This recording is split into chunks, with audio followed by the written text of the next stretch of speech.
عمرك سمعت عن بارسيلسوس لو؟ بارسيلسوس لو ده من اهم مبادئ علم التوكسيكولوجي، وعلم التوكسيكولوجي من اهم المبادئ اللي بيبنى عليها علم الاوكيوبيشنال هايجين. بارسيلسوس لو بيقول all substances can be toxic what matter is the dose.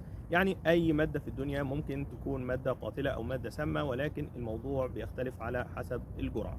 لو عايز تعرف اكتر عن الموضوع ده فده جزء من اللي بنتكلم عنه في كورس الاوكيوبيشنال اند اندستريال هايجين اللي بتقدمه بلانسيه. الدوره متاحه على موقع بلانسيه في شكل فيديوهات مصوره متقسمه لفصول، وبعد كل فصل فيه مجموعه من الاسئله علشان تتاكد من مدى فهمك لمحتوى الفصل. كمان الدوره نازل معاها مجموعه من الهدايا زي خصم 75% لاول 100 مشترك، وان حضرتك ليك 5 ايام كاملين من تاريخ تسجيلك تقدر تسترد فيهم كامل قيمه الكورس او كامل اللي انت دفعته بدون اي قيد او شرط، فقط لو حسيت ان الكورس ده مش هو المناسب لحضرتك في التوقيت الحالي. وكمان ليك 20% كاش باك لو حضرتك قدرت تنجز الكورس خلال شهر من تاريخ تسجيلك، وكمان 20% كاش باك تانيين لو حضرتك قدرت تطبق حاجة عملي من اللي انت اتعلمته خلال شهرين من تاريخ تسجيلك.